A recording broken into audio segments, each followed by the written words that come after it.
Bonjour à tout le monde. Moi, je suis Peter Schauerte de l'initiative APA. Quand je regarde la plupart des gens qui sont en train de se connecter ou qui sont déjà connectés, je connais quand même pas mal parmi vous. Je suis très ravi de vous voir, de vous entendre d'ici peu. Et grand merci à vous d'avoir accepté notre invitation de participer à ce premier webinaire de l'initiative APA dans les temps de la pandémie Corona. Très ravi d'avoir vous avec nous. Comme vous avez probablement vu dans la note conceptuelle, on a ce matin commencé ce webinaire avec une première version en langue anglaise. Ça s'est déjà assez bien passé. On n'a pas eu de grandes difficultés techniques. Donc, espérons que ça va rester comme ça et qu'on sera aussi capable de parcourir ce webinaire sans des difficultés. Il était prévu que le co-gestionnaire de l'initiative Souheil Al-Janabi prenait la parole pour vous souhaiter le bienvenue à ce webinaire. Malheureusement, il était empêché en dernière minute parce qu'il a un appel d'urgence avec les collègues de l'Afrique du Sud. Donc, il m'a demandé si moi je peux prendre sa place pour vous souhaiter le bienvenue. Donc, c'est ça ce que je suis en train de faire.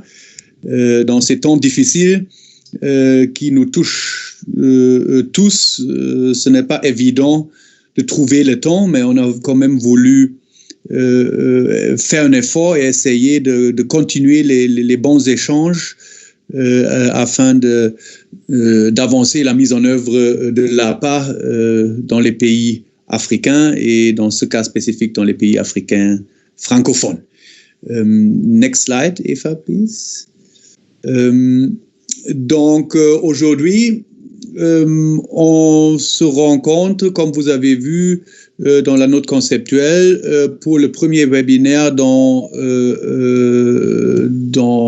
la thématique Introduction et options générales pour la mise en œuvre de l'APA. Et là, nous sommes donc dans le premier webinaire dans cette série qui s'appelle Introduction à la série des webinaires. Next slide, please. Avant de commencer, j'aimerais clarifier quelques petits points. D'abord, j'aimerais commencer avec le rapportage. Pour votre information, nous sommes en train d'enregistrer ce webinaire.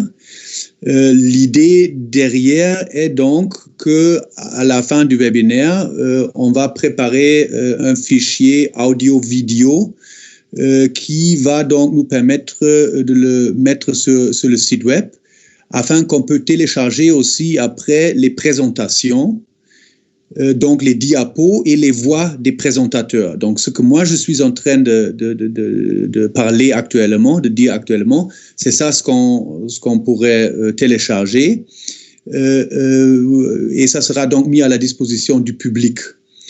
Les discussions, par contre, donc là où vous allez prendre aussi la parole, les discussions, on voulait éviter de les mettre en ligne parce qu'on veut garantir vraiment des échanges libres et ouverts et c'est pour cela qu'on a décidé de ne pas mettre donc les discussions en ligne pour capter quand même ce qui sera discuté dans les discussions. On va élaborer un rapport écrit qui sera anonymisé et qui va donc résumer les discussions et qui sera mis à la disposition des participants. Ça, c'est juste pour information de base. Next slide, please. Et comme il s'agit d'un webinaire, nous tous sommes en train d'apprendre. Pour nous, en fait, c'est la première fois qu'on le fait, comme je le disais tout à l'heure. Il y a quand même quelques règles à suivre afin que ça peut bien se dérouler. Donc la première, et je vois déjà que ça marche très bien, tout le monde a coupé les microphones et tout le monde a aussi éteint les caméras. parce que sinon on risque de surcharger la connexion et c'est ça ce qu'on veut éviter à tout cas. Nous allons donc faire des présentations, mais il y aura aussi assez de temps pour les discussions. Donc vos contributions orales, on vous prie de les faire uniquement pendant les sessions de questions-réponses après les présentations respectives. On va vous donc informer quand le temps est venu. Et si vous souhaitez poser une question ou faire un commentaire, vous pouvez utiliser la fonction du chat. Vous voyez le petit image en noir, le troisième si on compte du haut. Si vous cliquez là-dessus, vous avez l'option de taper un message dans le chat qui est donc visible pour nous. Et si vous le faites, on va vous mettre donc sur la liste pour la session de questions et réponses. Et vous auriez donc l'option de poser votre question de manière orale. Si vous préférez de ne pas parler, vous pouvez aussi tout simplement taper et écrire votre message dans le chat. Et comme ça, nous, les modérateurs, on pourrait lire votre question afin que ça soit aussi discuté dans le forum. Donc, si pendant les sessions de questions-réponses, si le modérateur, donc moi, si je vais dire votre nom, je vous prie de bien vouloir ouvrir le micro et maintenant poser votre question ou faire votre commentaire. Et après votre question, ça sera bien si vous pouvez encore couper le micro. Ça, c'est donc quelques règles. Next slide, s'il vous plaît. Et en principe, on peut donc dire, afin de ne pas compliquer les choses, c'est seulement les 3 boutons-là que vous voyez qu'on devrait toucher pendant cette webinaire. Donc, le bouton chat afin de mettre votre nom sur la liste ou pour poser une question. Le bouton micro si la parole vous est donnée pendant les discussions. Et le bouton micro encore si vous avez terminé votre question ou commentaire pour couper encore votre micro. Si maintenant dans la présentation, s'il y a une barre d'outils qui couvre une partie de la présentation, vous pouvez cliquer une fois sur la présentation, pas sur la barre, mais sur la présentation elle-même. Et puis, vous allez attendre, ne pas déplacer plus le curseur. Et si vous allez attendre quelques secondes, cette barre d'outils va disparaître afin que vous pouvez mieux regarder la présentation. Voilà, next slide. Juste pour vous donner un petit contexte, c'est à cause de la pandémie qu'au niveau de l'initiative et aussi au niveau national différent, on observe un report de beaucoup des activités nationales et régionales. Et en mois de mars, on avait le comité de pilotage de l'initiative APA pour l'Afrique et on a discuté ensemble aussi avec l'Union africaine, la Commission de l'Union africaine, de continuer le support de manière virtuelle à travers des webinaires et des échanges virtuels dans 4 groupes de soutien. Et ces groupes de soutien sont donc premièrement la cartographie et la promotion de la mise en œuvre du protocole de Nagoya. C'est là où nous nous trouvons là-dedans avec cette série de webinaires. Donc, on va parler des lignes directrices de l'Union africaine, des options de mise en œuvre de l'APA, des visualisations, plein de choses. Maintenant, il y a une deuxième thématique, c'est la production des connaissances selon les conditions convenues d'un commun accord.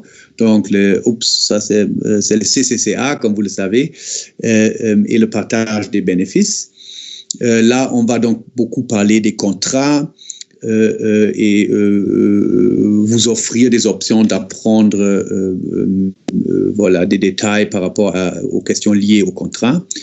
La troisième thématique est la contribution de l'APA à la conservation et à l'utilisation durable. Donc, comment est-ce qu'on peut, par exemple, orienter les bénéfices de l'APA vers la conservation et l'utilisation durable. Et la 4e thématique, c'est la sensibilisation et le développement des capacités en matière de la thématique la plus chaude actuellement. Donc, c'est les informations sur les séquençages numériques, les ISN, ou en anglais le DSI. Ça, c'est donc le contexte dans lequel on a lancé ces webinaires, et nous sommes très ravis de vous avoir avec nous pour ce premier webinaire. Next slide. La thématique de notre première série de webinaires est donc option pour la mise en œuvre de l'APA, et nous avons prévu 4 séminaires. D'abord, il y a introduction et option générale pour la mise en œuvre. C'est ça ce qui se déroule aujourd'hui. Donc, c'est là où on va parler des lignes directrices et de la publication de l'initiative APA sur les options de mise en œuvre. Il y a un deuxième webinaire qui est intitulé « Comment démarrer ».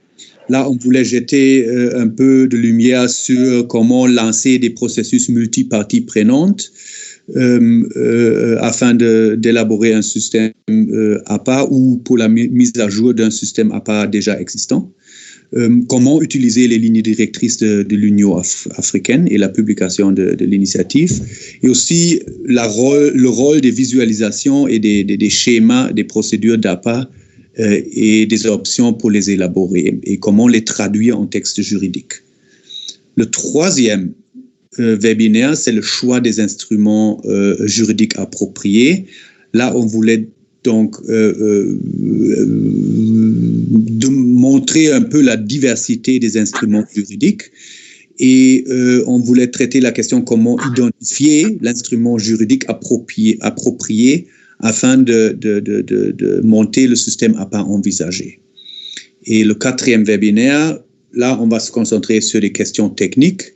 Et là-dedans, il y a plusieurs thématiques qu'on pourrait aborder. C'est le ISN, la coordination institutionnelle et les questions connexes, les systèmes de permis, même les systèmes de permis en ligne, le champ d'application, interface entre protocole de Nagoya et le TIRPA, le traité de la FAO, la conformité, les contrats, considérations spéciales, donc les articles 8A et B, et les autres sujets sur demande. Donc, s'il y a besoin d'approfondir des discussions sur l'une ou l'autre thématique, on est aussi flexible et on est curieux de voir là où vos besoins sont. Next slide, please.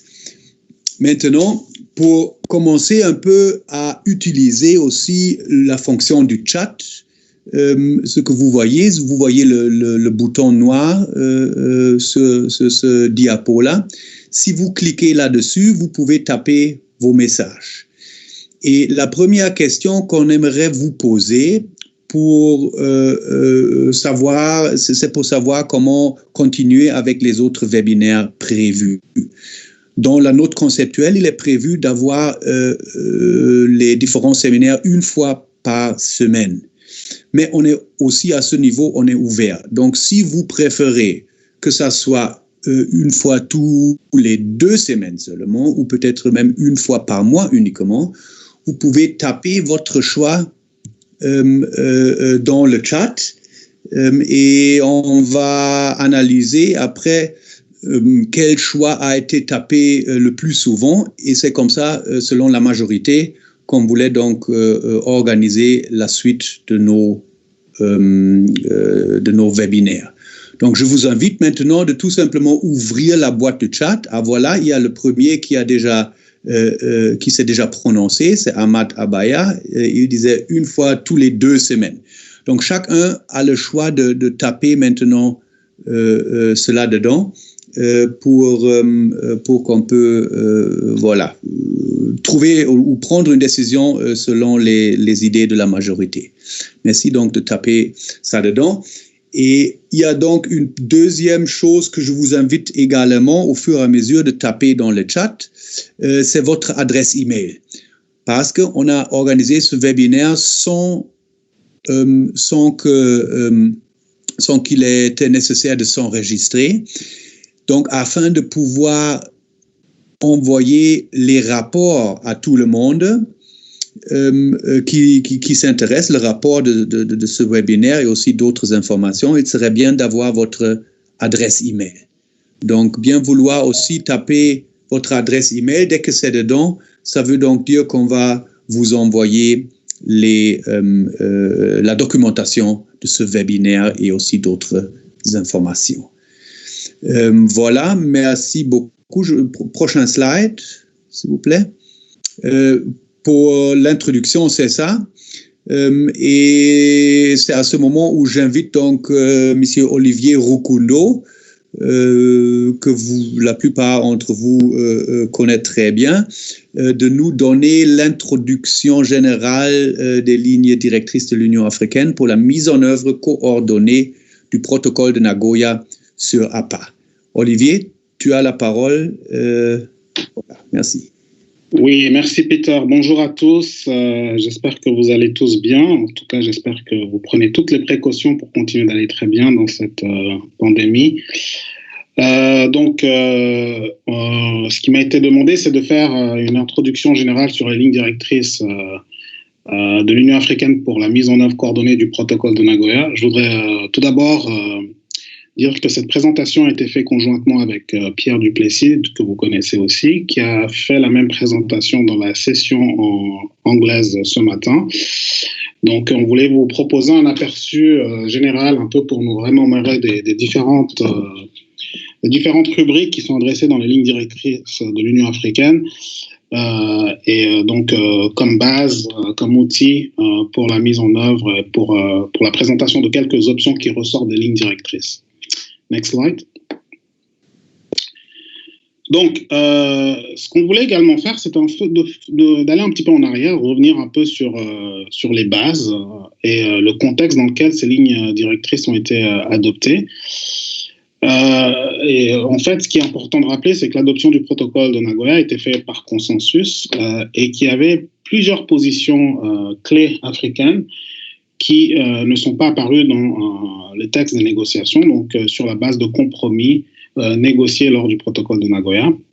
Et les ministres africains présents à Nagoya ont accepté néanmoins l'adoption du protocole de Nagoya, en estimant que l'Afrique pourrait utiliser les flexibilités nationales de manière coordonnée pour protéger les intérêts des pays africains, notamment sur les questions qui n'ont pas pu trouver solution dans le protocole de Nagoya, comme le champ d'application et d'autres questions clés où il y avait toujours des compromis à faire entre les différents groupes de négociation.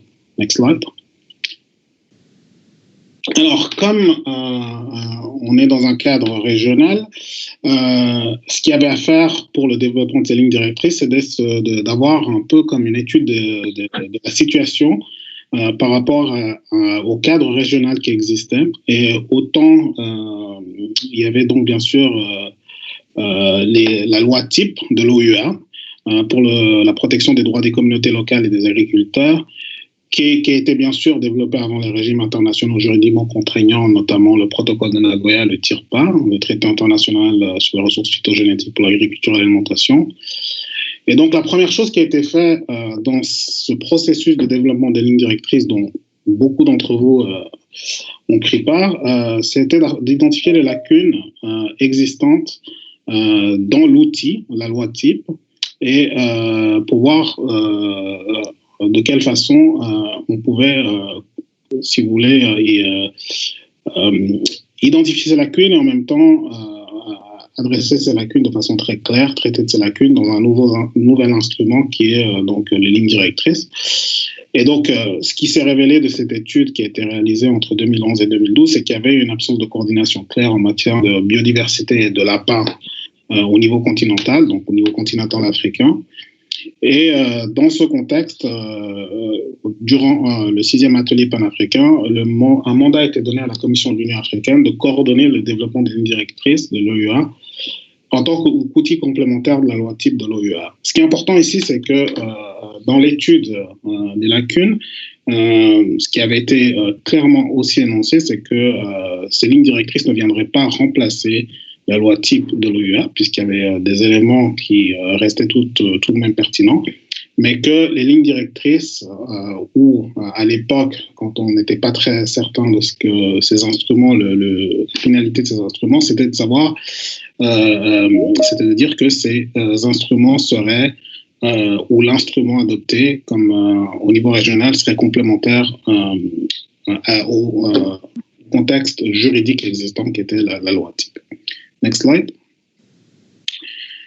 Alors, comme je l'ai dit, donc, absence de coordination au niveau national en matière de biodiversité d'APA, donc qui est une question qui a saisi tout de suite l'Union africaine.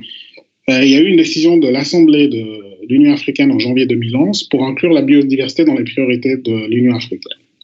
Ça, c'était une décision qui a donné un bon support pour la suite du processus d'élaboration des lignes directrices. Et en septembre 2012, la 14e conférence CMAE a pris la décision en fait d'établir un mécanisme pour coordonner les négociations sur la biodiversité, qui est en fait un modèle qui était basé sur ce qui était déjà fait au niveau des changements climatiques.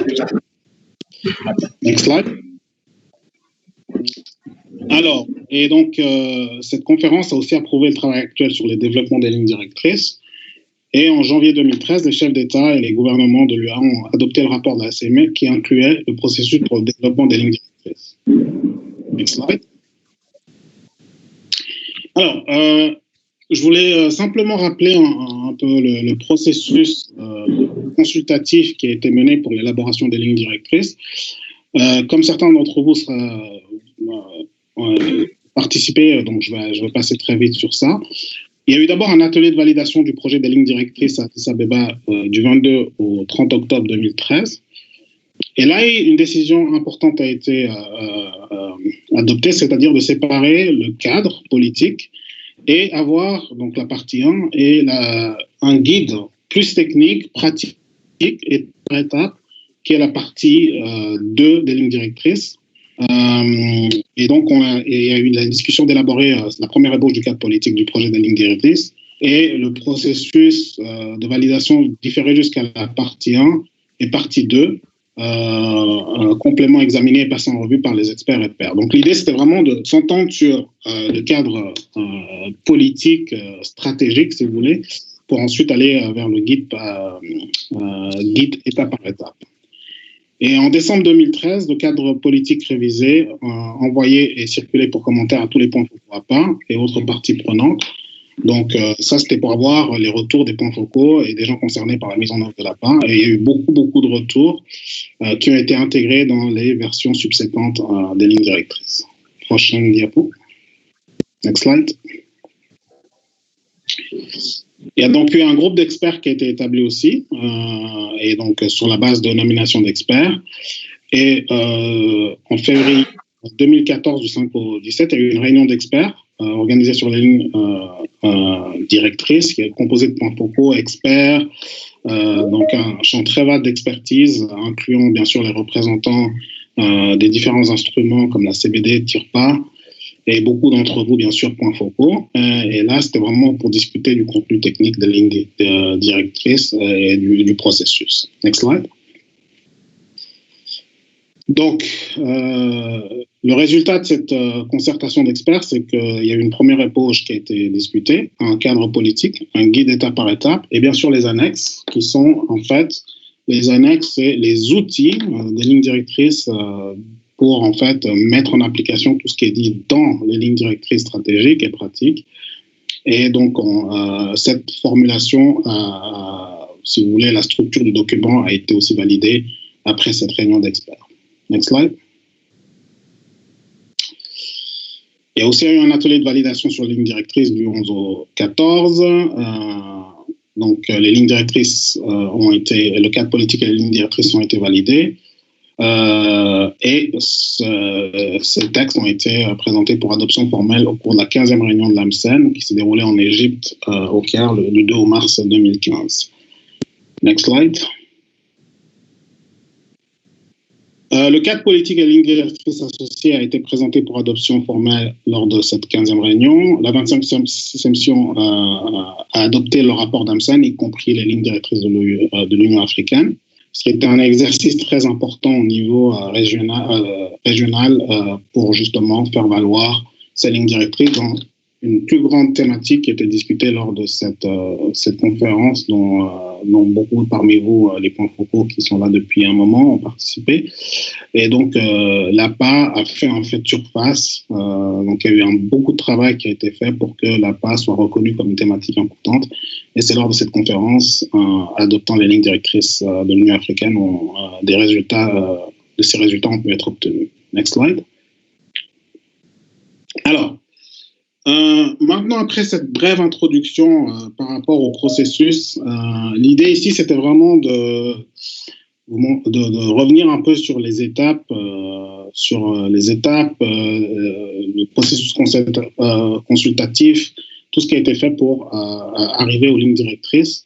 Je voudrais maintenant, si vous me le permettez, un peu vous présenter les grands éléments des lignes directrices, en se penchant bien sûr sur des questions clés, en prenant note que c'est une introduction à ces lignes directrices et que beaucoup d'entre vous connaissent déjà le contenu, mais juste en guise de rappel. Donc, vous avez eu deux parties. Donc, la partie, le cadre politique stratégique, qui est les principes de la coordination envisagée, orientation politique pour les États membres pour la mise en œuvre nationale harmonisée avec un standard régional proposé par la ligne directrice de l'OUA. Et vous avez aussi les lignes directrices pratiques, ce qui est la deuxième partie, qui en fait, c'est un outil pratique pour le responsable de la mise en œuvre du protocole de Nagoya et les autorités nationales compétentes et autres organes pertinents des États membres de l'OUA. L'idée ici, c'était d'avoir un outil complémentaire qui pouvait être un outil qui pourrait être utilisé, qui est d'ailleurs utilisé par beaucoup d'entre vous, pour orienter et coordonner vos processus de mise en œuvre. Il était prévu que cette prochaine présentation se fait par Souel, comme je le disais tout à l'heure. Il n'est pas avec nous, donc moi je vais le faire.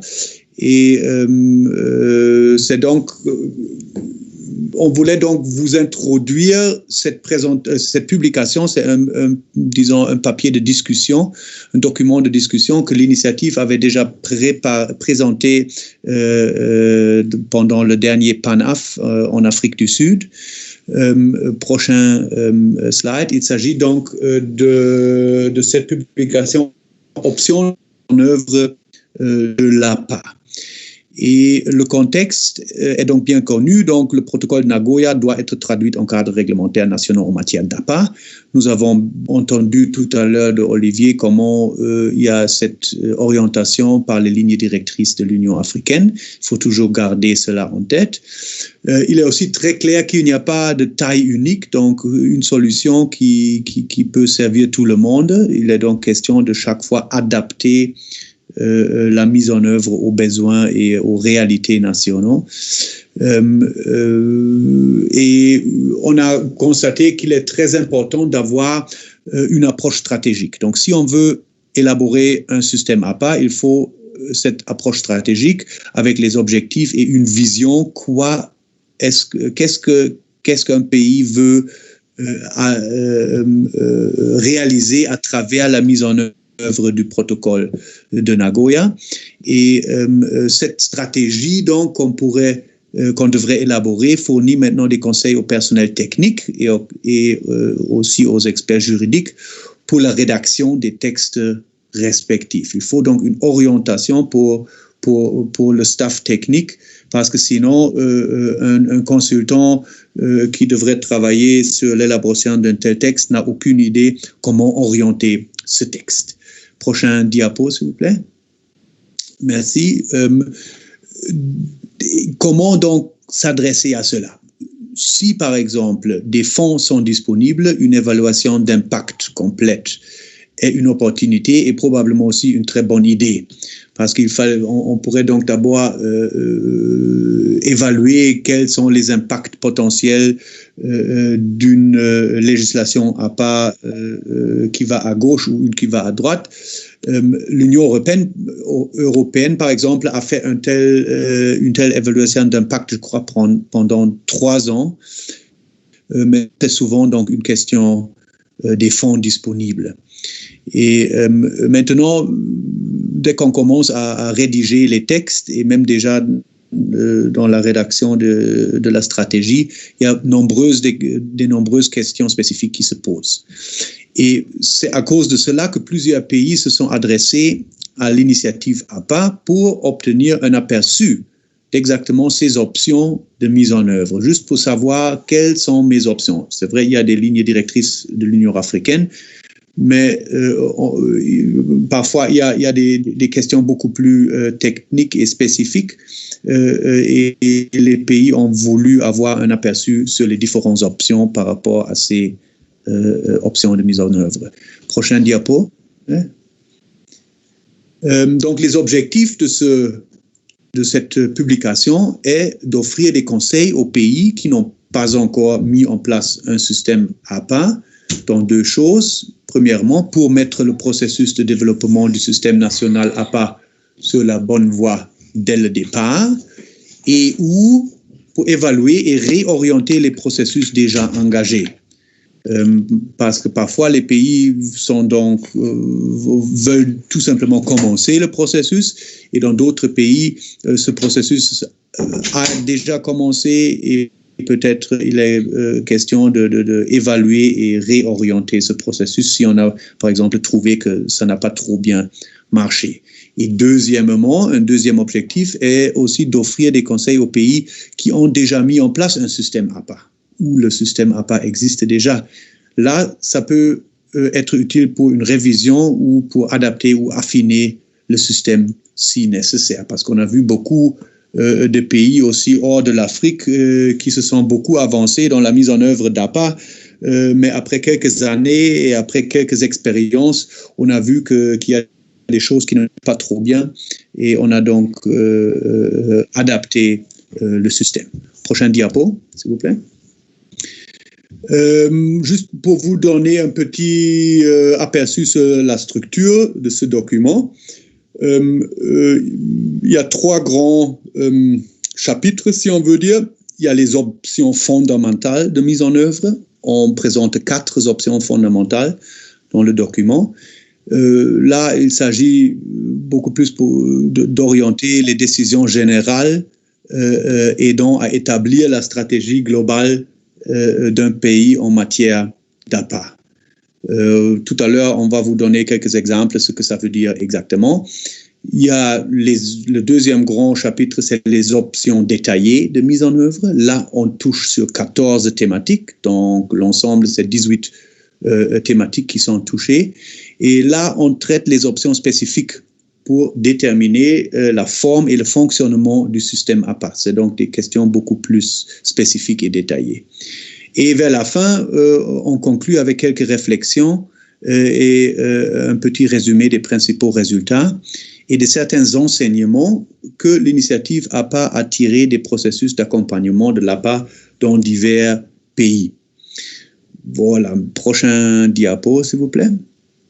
Et maintenant, on revient vers les options fondamentales, les 4 options fondamentales. Donc là, il y a l'approche générale. On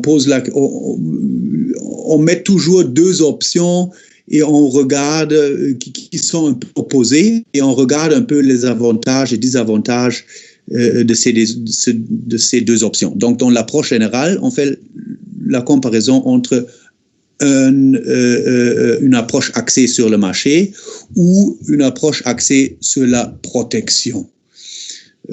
Concernant le cadre réglementaire, on fait la comparaison entre un cadre réglementaire intersectoriel et un cadre réglementaire autonome. Donc, intersectoriel, ça veut dire qu'il y a plusieurs... les aspects APA sont intégrés dans les textes législatifs de tous les différents secteurs.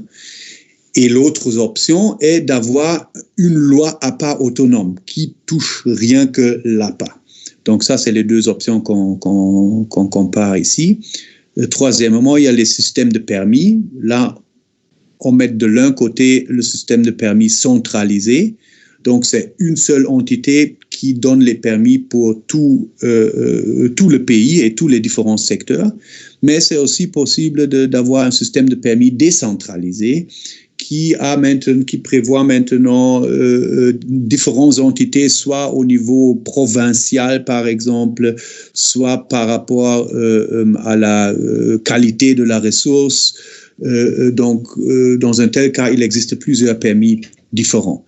Il y a aussi les conditions d'accès en fonction de la provenance de l'utilisateur.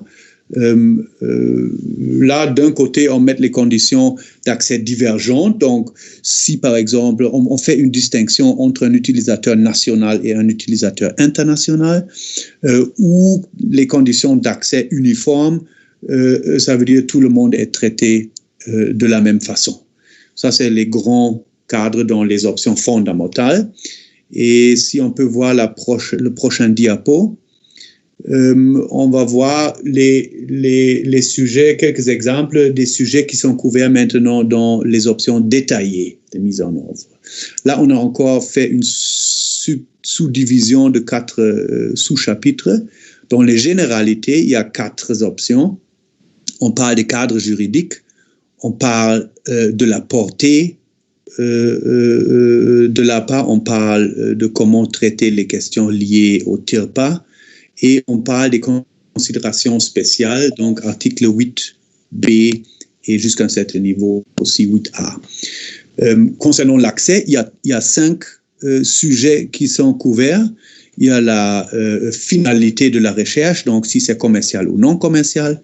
Il y a la responsabilité.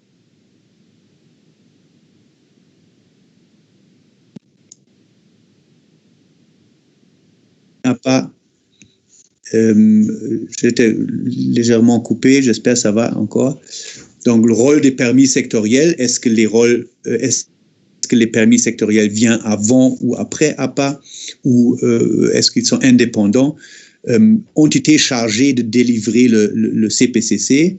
Il y a des pays où c'est une seule entité centralisée qui délivre le CPCC.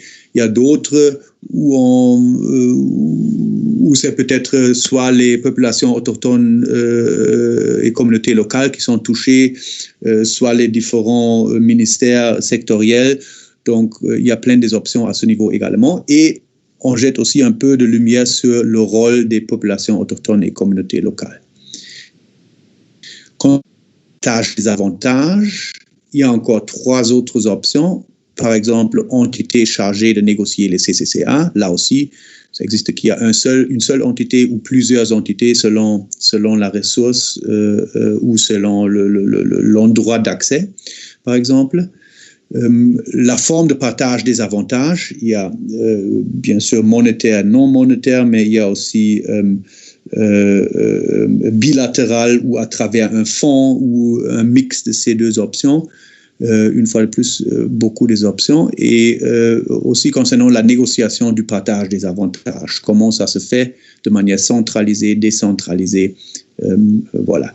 Et concernant la surveillance et conformité, on introduit encore 2 options concernant les points de contrôle, comment on peut les mettre en œuvre ou les installer, et aussi concernant les dispositions légales en cas de détournement des ressources génétiques.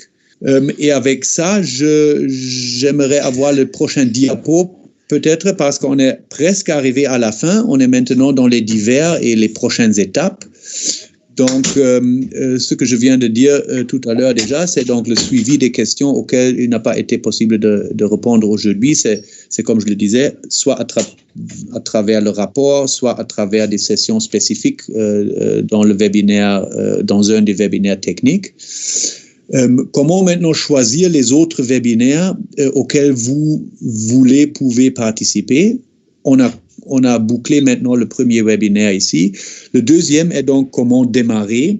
Là, on parle beaucoup de ces questions, comment lancer les procédures multiparties prenantes, comment utiliser maintenant les lignes directrices et aussi les options de mise en œuvre que je viens de présenter. Le rôle des visualisations et diagrammes et schémas des procédures APA et des options pour les élaborer, et la traduction des visualisations en texte juridique. ça, c'est donc vraiment pour ceux qui sont en train de se lancer un peu dans une procédure d'élaboration ou de révision de leur système APA. Le troisième webinaire, choix des instruments juridiques appropriés, ça c'est une étape qui vient un peu plus tard. Donc si on a déjà une vision, par exemple, une visualisation, on peut maintenant réfléchir quel est l'instrument juridique approprié pour mettre en œuvre ce que je veux mettre en œuvre. Et puis, quatrièmement, les questions techniques, là, ça sera très divers et on va vous annoncer quelles seront les thématiques qui seront traitées là-dedans. Donc, concernant les rapports, je crois la plupart a été dit, parce qu'il y a pas mal de gens qui nous ont joignés après le début. J'aimerais encore noter qu'on a enregistré ce webinaire et on va rendre public juste les parties de présentation avec les diapos et la voix du présentateur. Les discussions ne seront pas mises en public. Les discussions seront tout simplement, on va faire un sommaire anonymisé des discussions dans le rapport.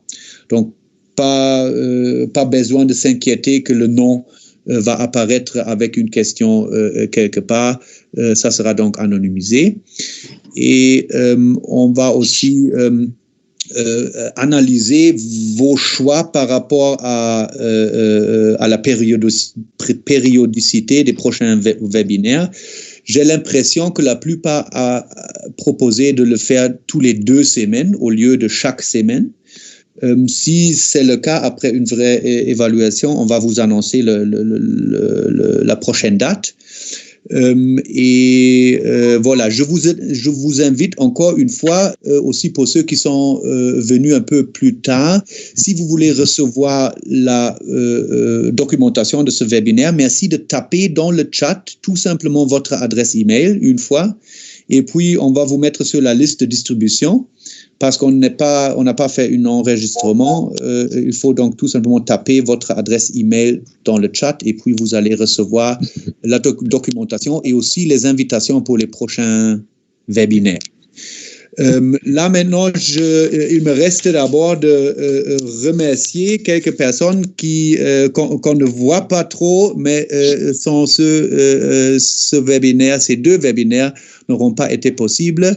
C'est notamment Mélanie, notre collègue, Yannick de Geomedia, Nadine de l'initiative APA, Tobias également de l'initiative APA et Eva de Geomedia.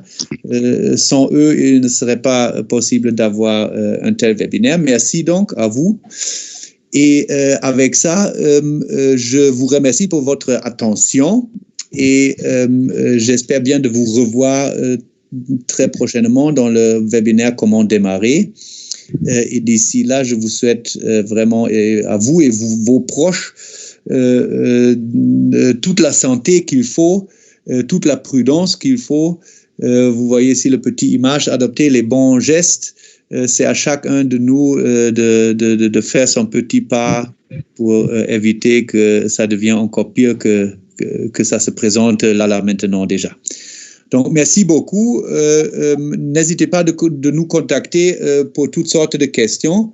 Et je vous souhaite donc un bon après-midi. Et ici en Allemagne, demain, c'est déjà férié. Donc, moi, je vous souhaite aussi déjà un bon week-end. Merci beaucoup pour votre participation.